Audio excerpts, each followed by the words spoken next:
We are joined in the kitchen this morning by Italian chef Giuseppe Crupi, who's going to show us how to make a tasty ravioli dish. And chefs Oliver Dunn and Derry Clark are apparently on a busman's holiday and are going to lend a helping hand. You see, guys, you can't just come in here for one interview. I know, yeah. You're dragged into all sorts of things. Back to being a commie. Exactly. Yeah. You thought you were getting a break out of the kitchen this morning. Well, we're keeping you here. We're going to do a little challenge with the guys in a few minutes. Too much challenge not to use it. Exactly. So tell us what you're doing, Giuseppe. Well, basically we are going to do some Christmas ravioli, which means we are going to use beetroot in the dough of the pasta. Whenever you want to put a vegetable in the dough of the pasta, all you have to do is you get rid of half of the eggs and you replace with 50 grams per egg. So in this case it's 50 grams of beetroot, 1 egg, olive oil, and then you blend them together and you can make your pasta. Okay. Now the filling is quite a simple one. I just use ricotta, mascarpone and parmigiano. You see, the first time you go through the machine is for the thickness and the second one is for the shape.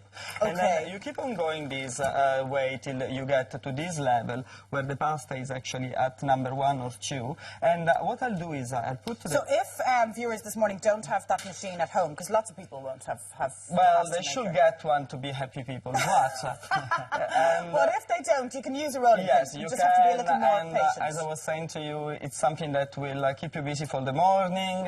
It's a very interesting activity. Who needs video games when you can make fresh pasta? You can have fun in the kitchen. Exactly. Would you guys have one of those? Of course you do. Both of you. Yes, okay. They're cheap. They're quite cheap. Yeah, Are they are. And they go from generation to generation, you know, that kind of thing. I would associate that to my childhood back home in Italy. Well, one thing that you can do is, as you can see, I'm doing 3 at one time, but you can actually just cut one and then you can just kind of fold it as you prefer. So Now, the beetroot dough is only on one side? well, yes. Well, Okay. as you want, if you want, you can actually make them even just all beetroot or all yellow and play with that. Okay. So in this case, as I said, I'm using ricotta and mascarpone because I want to keep the flavor of the mushroom that we are going to use quite strong. Lovely. In fact, we are going to put a little bit of this pecorino wine.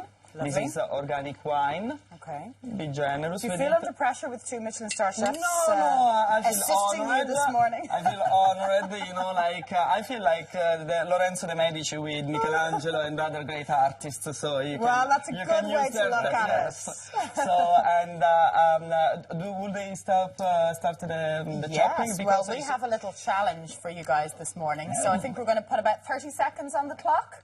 Is that right? And you guys are going to chop the onions. Yeah. So look at Derry. You've got a very serious look about you, Derry. Going down. The sleeves are going up. Yes, I yes. don't want any complaints about equipment or not the right knives or anything. Are we ready with the 30 seconds, guys? What's Got that the clock? Chop, is it? Yes. Yes. Okay, go. Go first, yeah. This guy's fighting for lunch, I don't know what yours all over, yeah? It's music. It's music. Oh, look, they both have a different technique now. All the better. This is interesting. No, no, Oh, we don't want any all the accidents. pressure here. It's the, you different style, you see that, yeah? Oh, wow. You're doing slicing. Ah, here. There we go. Ah, you're slicing, I'm chopping, huh? Mushrooms. Done. Time out. That's interesting that you both did. Oh, look, you moved on to the mushrooms, Oliver. Yeah.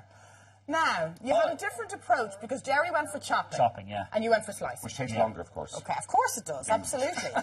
But you moved on to the mushrooms, so That's it. I moved advanced. you were all about speed. Yeah, that's it. And Don't Derry, worry about technique. Speed. It was a race.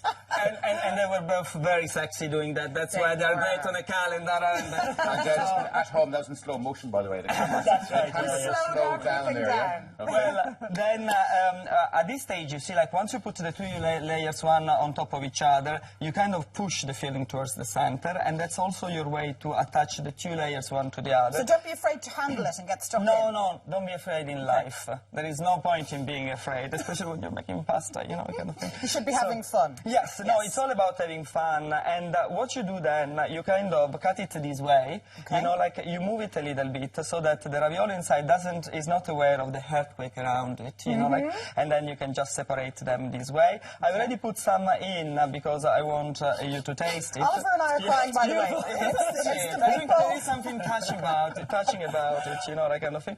And then what you end up with, as I said, is It's very pretty. Yes, Yes, and it's very festive because, you know, like if there is an ingredient that you want to celebrate, you can make a raviolo all around it, you know, like Of so. course. And in fact, if you like, you can take a combination of ingredients and make the ravioli in the sense that you can put one ingredient, let's say, take bresaola, rocket, and parmesan. It's quite a common combination of ingredients in Yeah, it Italy. works well. Yeah, yes, you can put the rocket in the dough, so you have green dough. You can Lovely. put the bresaola in the filling with the ricotta or the mascarpone, and then you can just use the parmesan with a bit of Gorgeous. butter, you know, like... Do you approve, guys? Absolutely. Will you hang around and have a little Yeah. taste? Yeah, of course. Giuseppe, Okay. thank you very much as always. We might come back and show the Yes, finished product a perfect. little bit later on, but it all smells fantastic and you make it sound even more beautiful as always. Love you too. Thank you, Giuseppe. Now, time for a quick break. We'll have some festive fashion to drool over in just a few minutes' time. I'm going to go and wipe my tears away.